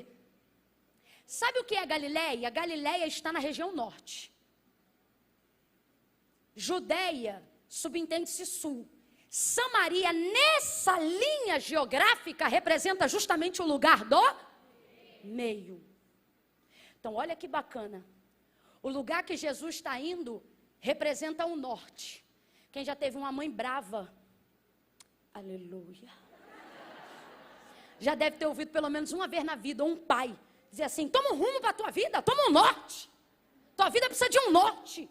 Porque norte é rumo. Aonde a bússola fica travada quando você quer uma direção? Ela define qualquer lugar a partir do norte, que é o alinhamento. Então preste atenção. Jesus está indo para o... Atualmente ele está no sul. E Samaria está justamente no centro. Sul, aqui. Vamos lá. Sul aqui. Ah, não, vou botar o azeite no norte. Norte aqui. Sul aqui. Samaria. Bem no meio. Jesus, água viva. Ele está aqui. Ele está indo para onde? Isso. E agora ele está onde? Então ele quer chegar aqui. Esse é o destino final. Completa aí, galera. Esse é o destino final. Mas no meio tem a terra dos errados, que é o centro, que é Samaria. Tu acha que é coincidência ela está justamente no... É ruim, hein? Toda pendência sempre está no meio. Sempre. Quisera que as pendências fossem no final. Ah, já cheguei mesmo? Ah, a gente não resolvia era nada. Mas Deus bota as pendências bem aonde? O que acontecia naquela época? Para o judeu não passar aqui, ele pegava a montanha de Samaria. Chegava. Quando chegava? Quem já ouviu falar sobre a parábola do samaritano? Historicamente, sabe no que ela é baseada? Nesse trajeto. Aonde os judeus tinham que fazer isso para não topar com os... O que acontece na parábola com aquele que é ajudado por um samaritano? O que acontece? Ele foi espancado, assaltado. Por quê? Porque o trajeto é longo demais, arriscado demais. Não é um trajeto geográfico próprio. Essa trilha foi criada para fugir. Geograficamente falando, ela não deveria existir.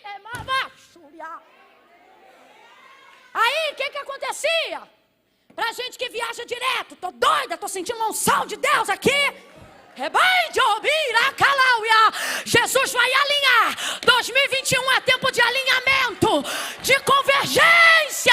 Teu ministério vai andar, tua família vai andar. Eu estou profetizando, quem crê recebe. Oh, teus negócios vão andar, tuas finanças vão andar. Tem alguém sentado aqui dizendo: Camila, não quero dinheiro, não quero nada. Eu quero viver a vida espiritual que eu vim buscar.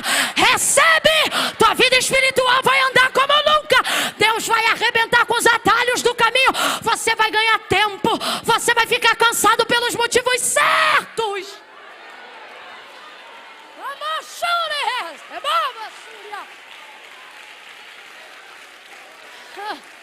Aí o que acontecia? Como é que eu faço minha mala para viajar? Minha mala é estratégica. Eu conto assim, ó. Quantos dias eu vou ficar fora? 4. Que eu não fico mais do que isso longe do meu marido de jeito nenhum. E nem ele de mim. Se emendar, se tu me vem em um lugar mais, pode ter certeza que ou ele já mandou passagem para eu ir nele, ou eu já mandei passagem para ele ir em mim. Porque, ó, tem que se encontrar. Aí, vamos supor, se eu tenho uma viagem para 4 dias, eu faço 4 mudas de roupa pronta. Essa é do primeiro, essa é do segundo. Eu não tenho esse negócio de troco isso, se acontecer, vai acontecer. Eu odeio mala pesada. Faça ali, ó, pá. Tum. Uma de translado, outra. Ah, isso aqui é jeans, a mesma que eu vou, eu venho. Eu não sei o que. Resolvi. Porque eu sei quanto tempo eu vou passar. Porque dependendo de onde eu vou, ainda mais agora, que cada quilo de bagagem excedida é 25 contos, isso é mais caro que a picanha. Eu não vou dar mole, não. Irrita. Rapaz, o povo que paga a nossa passagem vem de coxinha. borda a toalhinha, faz feijoada final de semana. Aí tá. Vou fazer a mala. Por quê? Se eu for com muita bagagem, isso gera peso na vida. O que o povo acontecia? Você faz uma viagem de 3 dias, é uma mala. Você vai fazer uma viagem de 6, já é outra mala. Aí um monte de nômade aqui no deserto, porque aquela região é de nômade. Quem é o nômade? Ele não é nem de Samaria, nem de Jerusalém. Ele vive do que cai aqui no deserto. Quem está entendendo o que Deus está falando? Sai daqui e vai cheio de carga, cheio de bagagem. Por quê? Porque não vai comprar nada aqui, não vai beber nada aqui, não vai passar na lojinha de conveniência que tem aqui. Então ele leva água de casa, comida de casa, roupa de casa, tudo de casa. E ele pensa, tô bem, tá nada, tá pesado. Tá com a carroça enorme. Aí quando ele vai chegando nessa rota aqui que é a da fuga, os nômades estão olhando. Olha que loucura, gente. Isso aqui é pura geografia e história com H, não é com E, não. Pega um livro de história e de geografia, você vai ver essa realidade no entorno do deserto de Samaria, do Monte Samaria. O que acontecia? Como os nômades viviam em tribos, em famílias, como se fossem ciganos da região, se passasse alguém com pouca carga, não valia o lucro do assalto. É muito trabalho para pegar, mas se viesse com muita bagagem, aí valia. Vamos arrebentar, vamos matar, vamos enterrar. Por quê? Porque tem muita carga. Quando você sai de Jerusalém, porque Jesus foi claro, ficai em até que do alto você já revestiu de poder. Ele não quer que você saia de Jerusalém com bagagem, ele quer que você saia de Jerusalém se não tiver poder, não sai. Porque o caminho não é mole. Se fazendo o caminho certo, já dá B.O. Você imagina pegando a rota mais longa. Tem gente fazendo a rota longa. Aí, Camila, e daí? Chega, às vezes não. Às vezes vive, às vezes morre. Às vezes é assaltado, às vezes é espancado, às vezes é surrado. Mas vamos lá, vamos supor que... Vamos falar dos que chegam. Chega, mas chega tão cansado. Quando chega? Chega tão arrebentado. Quando chega? Chega tão moído. Quando chega? Que não tem força para celebrar porque chegou. Eu vou falar bem rasgado, para todo mundo entender. Tem pregador que chega, mas chega sem família. Chega sem paz, chega sem alegria. Tem cantor que chega, mas chega com tanta pendência no meio, que ele pode estar lá em cima, mas não representa mais nada. Deixou tanto rolo no meio, que não chega. Que chega, mas não significa mais nada. Ninguém me contou não, quando eu era ainda muito nova na fé, eu compreendi isso nos cultos de visita. Quando a gente ia para o culto de visita, anular a ação de graça de fulano. Não é ação de graça, eu nem sabia que fulano estava na prova. Ah, maravilha, glória a Deus, vamos lá cantar a vitória da irmã. Quando chegava lá, todo mundo alegre, feliz, tinha bolo, tinha refrigerante, tinha tudo de gostoso. E no final, o irmão triste. Aí um dia eu cheguei para um, disse assim, por que você está triste? Se Deus fez, se Deus salvou, se Deus curou, se Deus isso, se Deus aquilo. Ai, que eu estou tão cansado, porque foi muito difícil chegar aqui. Falei, Jesus, que lugar é esse que o Senhor quer levar a gente, que no final a gente chega tão doído que não vale mais a pena ter chegado. Aí o Senhor falou para mim, é porque o lugar de chegada fui eu que idealizei, mas o caminho, quem fez foi Ele. Então volta aqui nessa rota que você vai entender. Dá para chegar por aqui? Dá, mas quando chega, sabe-se lá como chega. Agora Jesus não tem tempo para isso não. São só 3 anos e meio. Você sabia que no livro das 100 maiores personalidades conhecidas no Brasil, ele ocupa o 3º lugar? Se eu te contar quem está na frente dele, primeiro, como é que é o nome daquele Oh, meu Deus. O profeta, o nome do profeta, que fala o profeta? Mohammed, primeiro. Maomé, obrigada, acertou. Dá no mesmo, acertou também. Porque, sobretudo quando a pesquisa foi feita em 2010, era uma realidade mais presente do que nunca no mundo. Segundo lugar, Camila, Pelé. Aí, 3º lugar, Jesus. Porque está falando de gente conhecida, né? Gente que está na boca e na mente de todo mundo. A época do Islã está no 3º lugar. Estava, né? Não sei como é que está hoje. Ah, hoje não acredito que está não, gente. Mas vamos voltar para o fato aqui. Ele não tem tempo para isso. Porque pode ter gente na história hoje de nome mais conhecido do que o dele, mas ninguém fez o que ele fez. E outra, quantos anos Pelé teve para construir carreira? Quanto tempo Maomé teve para construir? Quem você conhece que em 3 anos e meio... 3 anos e meio tu não termina nem a faculdade direito. 3 anos e meio virou um mundo de cabeça para baixo. Está girando até hoje. Não tem tempo. Aí o que ele faz? Necessário. Por quê? Porque ministério não é só sobre o que eu gosto de fazer, mas sobre aquilo que eu devo fazer. Vai ser necessário? Vai ser necessário. Está felizão, Jesus? Não posso afirmar como é que ele estava, mas posso afirmar que João, pelo menos segundo a perspectiva dele, colocou Jesus na posição de alguém que necessitava. Vai ver, foi do próprio João e não do próprio Jesus. Fato é, ninguém queria passar por lá. Tanto que Jesus sabia que eles não estavam preparados para esse momento que inventou lá na hora. Inventou não, mas disse para eles, vai comprar comida na cidade. Porque não estavam prontos para ver o que ia acontecer ali agora. Tem gente que anda contigo, mas não está pronto para viver o nível que Deus quer te levar. De vez em quando tem que dar um perdido. Ai, estava onde? Estava por aí, estava por aí.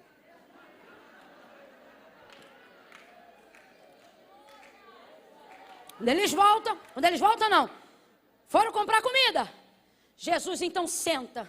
Eu vou fechar aqui, prometo, é o último tópico.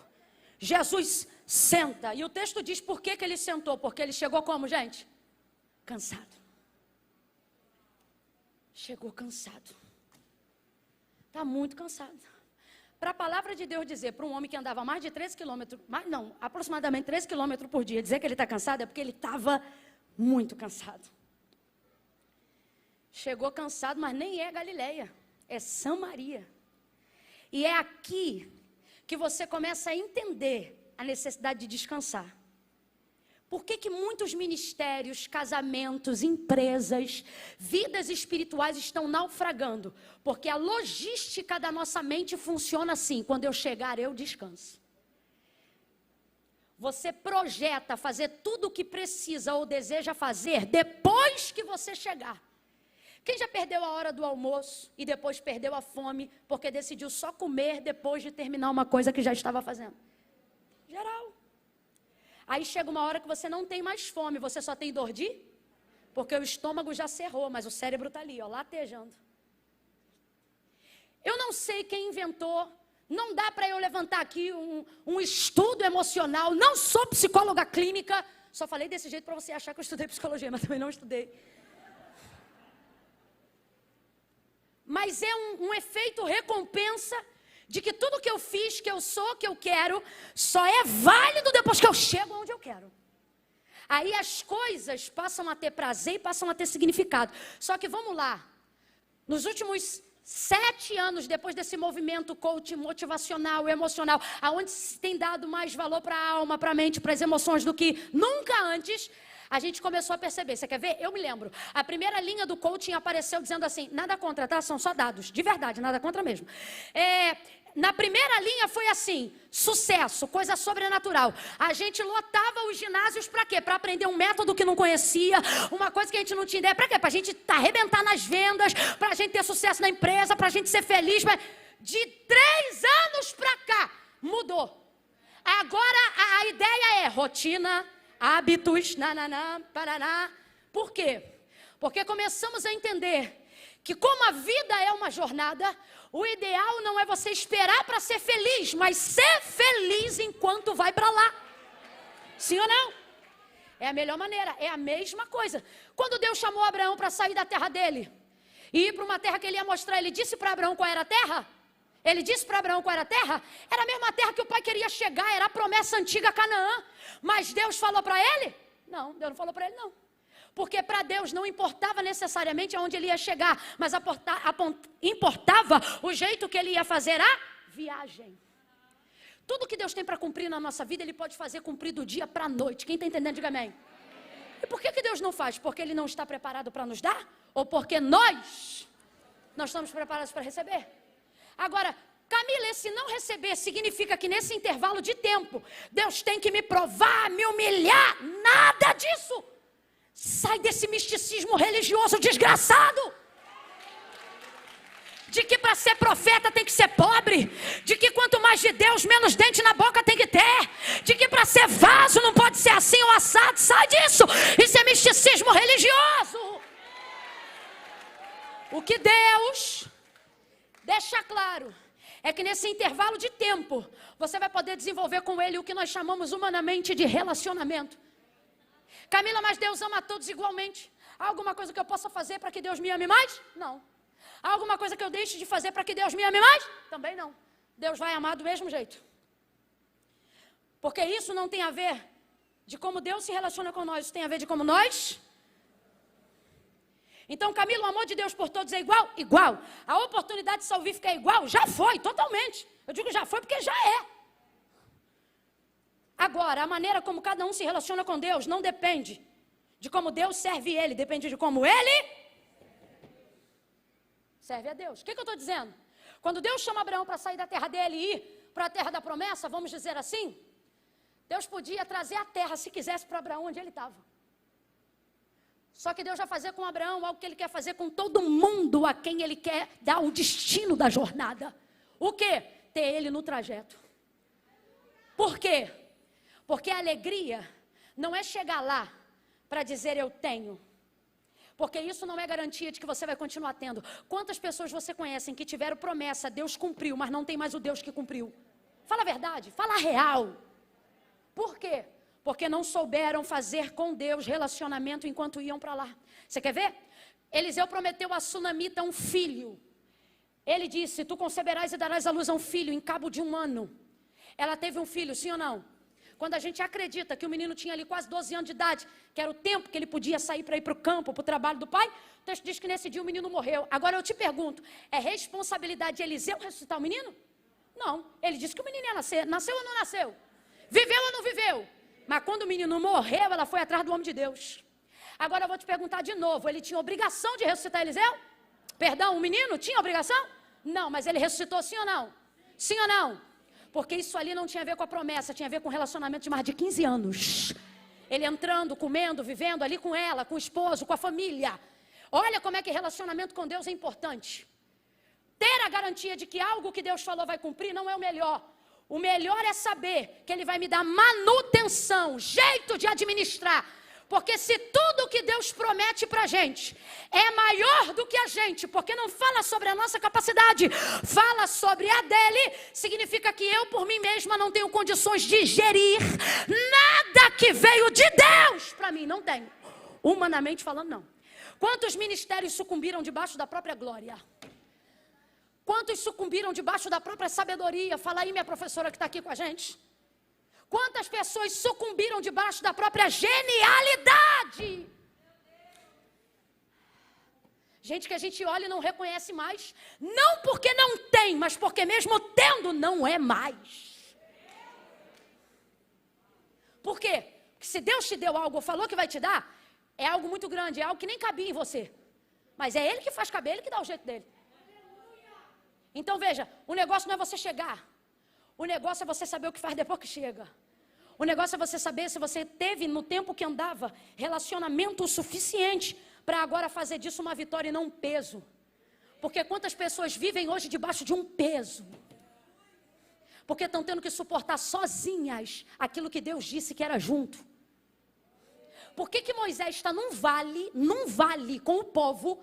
Canaã é subida e o Senhor diz, eu vou fazer eles herdar. Sabe o que Deus está dizendo? Vou fazer vocês subirem daqui para a terra de Canaã. Mas Moisés diz, se a tua presença não for, deixa. Sabe o que ele está dizendo? Eu prefiro ficar aqui nesse vale, aonde tem a tua presença, do que ali em Canaã, aonde o Senhor não habita. Aí Deus diz assim, olha isso, Deus diz assim, Moisés, então tá bom, minha presença vai contigo para te fazer descansar. Sabe o que Deus está dizendo? Nem coluna, nem nuvem, só você vai saber que eu estou. Moisés vai? Não, porque ele não dá conta desse povo rebelde sozinho. Aí ele diz assim, se a tua presença não for conosco, não nos faça sair daqui. Tempo de relacionamento. É isso que determina.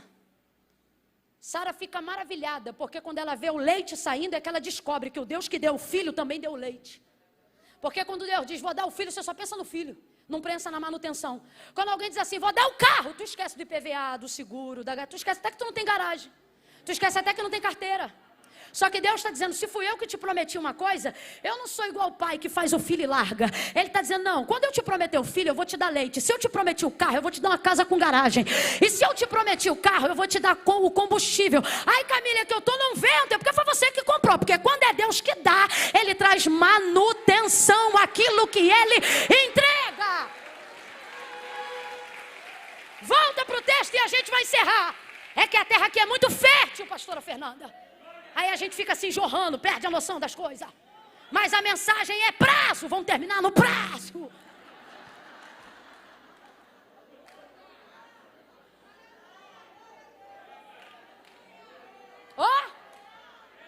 Sai da Judeia, destino final, Galileia. Mas no meio Samaria, a terra dos errados, lugar da pendência. Mas se Deus quer que eu passe por aqui, não importa o problema que tem aqui, não importa quem começou, o que importa é que aquilo que Ele me confiou tem condições de resolver. Mas por que a gente deixa as pendências no meio? Porque a gente acha que elas são maiores do que realmente são. Vamos lá. O objetivo de Jesus, alcançar toda a Samaria. Estamos falando de uma? Não, estamos falando de milhares de milhares. E Jesus vai a milhares de milhares? Não, porque Ele chega no meio cansado. Mas quando você está na rota certa, no caminho que Deus deu para você, até no seu descanso você produz. O texto diz que Ele chegou ali como? Cansado. Vamos lá para a gente seguir junto? Chegou ali como? Que a obra de Deus cansa, irmão. Cansa. Mas isso não significa que é ruim. Está na hora de você aprender isso. Cansaço se tornou uma palavra pejorativa, quando na verdade ela deveria ser consequência de um resultado. A gente faz tudo que não deve e diz, ai, foi o cansaço. Ai, que eu estou cansado. Realmente é, mas o problema é que você provavelmente, para sentir-se assim, está cansando pelos motivos errados. E o problema não é cansar. Porque quem aqui já deitou num dia que conseguiu fazer tudo o que tinha para fazer e sentiu cansaço, e ao invés de sentir tristeza, sentiu orgulho? Falou, eita rapaz, eu já arrebentei. Eita que eu sou uma mulher pau, mulher maravilha, sabe de nada.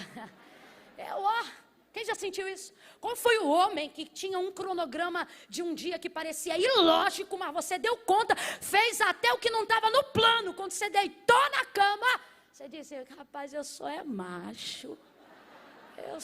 Vou te falar. Ficou?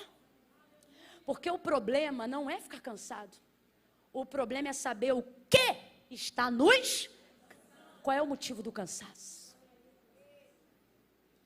Jesus chegou cansado, mas Ele está triste? Está acabado? Está desistido? Vai cumprir o ministério agora. Cansado.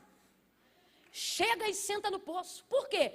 Porque o cansaço não revela quem eu sou. Ele só manifesta como eu estou. Está na hora de você entender definitivamente, já ouviu isso 1001 vezes, vai ouvir de novo, que como você está não tem poder determinante sobre quem você é. Está cansado, mas ainda é Jesus, irmão. Está cansado, mas é o Filho do Deus vivo. Está cansado, mas está na rota certa. Está cansado, mas está no lugar certo, na hora certa, fazendo a coisa certa. Aí ele senta no poço, na fonte. A mulher é a única que ele precisa alcançar para alcançar os milhares. Agora, se ele chega ali e diz, nossa, estou tão cansado, ainda tem que salvar essa cidade toda. Ele ia ter força? Mas vê, quando você está na rota certa, Deus faz com que aquilo que você está buscando chegue em você. Quando eles... eu vou liberar essa palavra, quem entender, receba. Aquilo que você está buscando vai te achar em 2021. Aquilo que você está buscando vai te achar neste ano. Ele chega, senta na beira do poço, e o texto diz, alto no meio-dia, nisto vem uma mulher samaritana pegar água para beber. E ele sentado ali como estava sentado, ficou. E começa a conversar com ela. E ela naquela conversa, através de uma única pessoa. Por quê? Porque de fato, como diz T.D. Jakes, é verdade. Ela é a chave. Ela é a chave. Isso aqui é um princípio. Você olha a demanda da pendência, do meio, do que tem para fazer, você pensa, não vou fazer, que isso é muita coisa. E o Senhor está dizendo, se você só começasse, eu ia te mostrar que você não vai fazer isso tudo, você só vai fazer uma coisa. E isso vai ser o suficiente para sair botando tudo no lugar.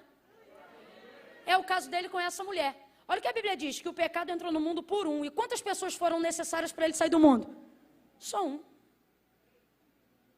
Deus está dizendo, eu não preciso fazer esse monte de coisa que você está pensando, não. Eu só preciso que você, na sua condição de unidade, esteja onde eu quero, do jeito que eu quero, na forma que eu quero.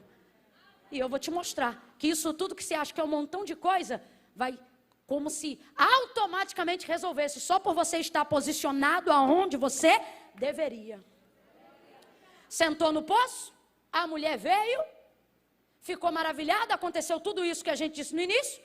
Ela volta para dentro da cidade gritando, maravilhada, vim de ver de trás todo mundo. Por quê? Porque o testemunho dela era escandaloso. Ela disse, vim de ver de todas as coisas que ele tem me dito. Ele tem me dito todas as coisas que eu tenho feito. O que é que tu faz? Está com o marido dos outros. Ele te falou isso? Falou, quero conhecer esse homem. Foi todo mundo. Todo mundo chegou lá, sentado no poço como ele estava sentado ficou, ministrou uma palavra, ficaram apaixonados por ele, perdoou todo mundo, estendeu-se na cidade, salvação foi proclamada, a glória de Deus se manifestou naquele lugar. Quando ele disse, vou sair, disseram, não vai não. Fica mais um dia, come com a gente, janta com a gente. Aquilo que era inóspito, se ele não vigia, ele chamava de lá. De tão bom que ficou. Do nada acende uma fogueira, queima um negocinho, traz um pão tostado. Daqui a pouco alguém lava o pé dele, traz uma toalha. E ele diz, vamos embora. Ele diz, não, eu tenho para mim que aquele hino antigo da Assembleia de Deus nasceu aqui. Aquela coisa dos assembleianos de cantar assim. Fica, Senhor, já se faz tarde. Não toca não, que eu não sei cantar não, pastor. Tens meu corpo. Não, senão você vai catar aí, ó, até. Porque eu vou mudar de tom toda hora, não é porque o senhor não sabe tocar, é que eu vou tocar. Faz em mim morar da permanência. Aí os samaritanos diziam, fica, Senhor, meu Salvador. Você que é músico bom, faz até quem não canta cantar.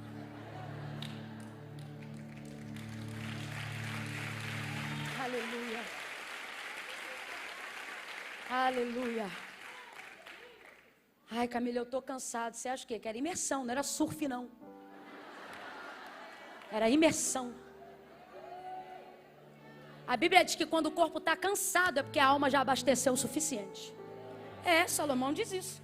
Quando ele diz que o estudo é enfado da carne, significa que quando aqui cansou, é porque aqui dentro já tem o suficiente para armazenar. Olha isso, gente. Pode continuar tocando, pastor, para a gente terminar junto. Que eu estou me achando com o senhor tocando aí.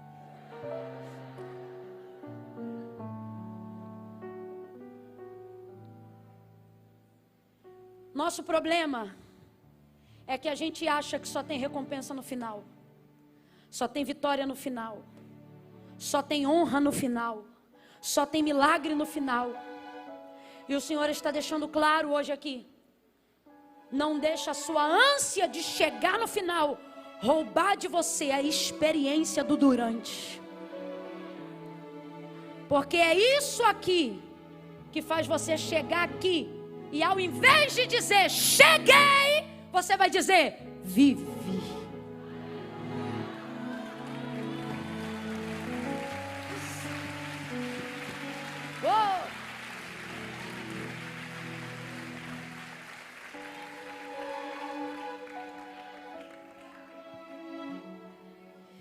O lugar que você imagina ser inóspito para Jesus foi o lugar que ele encontrou o descanso. Preste atenção. Você não precisa descansar no final, porque você já chegou. É aqui que você precisa descansar. Aonde, Camila? No meio. Olha para mim. Deus me trouxe hoje aqui basicamente para dizer: você não precisa desistir, você só precisa descansar. Só que você não reconhece o lugar do descanso. Por quê? Porque nele tem uma pendência. Como é que eu vou descansar com esse problema no casamento, Camila? Como é que eu vou descansar devendo o tanto que eu estou devendo, Camila? Só que Deus está dizendo, neste lugar da pendência, você vai ver um poço. Nesse lugar da pendência, você vai identificar a água. Nesse lugar da pendência, eu vou te mostrar. Assim diz o Senhor nesta tarde para alguém. que este lugar que parece inóspito não é só problema. Aí também tem amigos, aí também tem comunhão, aí também tem fogueira, aí também vai ter lava-pés, aí também vai ter água, aí você vai encontrar casas, aí você vai fazer amigos. Mas se você só quiser chegar, você vai perder isso aqui. Israel só queria chegar, os hebreus só queriam chegar e não entenderam o que Deus estava fazendo no deserto. Josué e Caleb entrou, já estavam de idade, mas estavam maravilhados. Caleb pronto, sabe por quê? Parece que eu vejo Caleb numa cadeira de balanço. Isso sou eu que estou falando, tá? Uma cadeira de balanço. E os netos, os filhos, os netos, os sobrinhos chegando, dizendo: e aí, vovô, como é que foi? Conta aí pra gente como é que foi. Ele não contava o dia que chegou. O dia que chegou era o final da história. Ele contava como é que saiu água da rocha. Ele contava como é que era pegar maná de manhã cedo. Ele contava como é que o vento soprava do Oriente e no dia que Moisés tocou na água, ela abriu. Ele contava sobre como a glória trovejou no Sinai. Vovô, isso tudo foi em Canaã? Não, foi bem no meio, enquanto a gente vinha pra cá. Não despreze o meio, não despreze esse momento da vida. Não fique pensando que este lugar que hoje você precisa descansar é o lugar da derrota. Ele está dizendo: é nesse ponto da vida, é neste ponto da vida que eu vou te dar paz em meio à guerra. É neste ponto da vida que você saberá o que é a paz que excede todo entendimento. Se tem alguém que enquanto eu pregava identificava o meio de alguma história, fica de pé do teu lugar num salto de glória.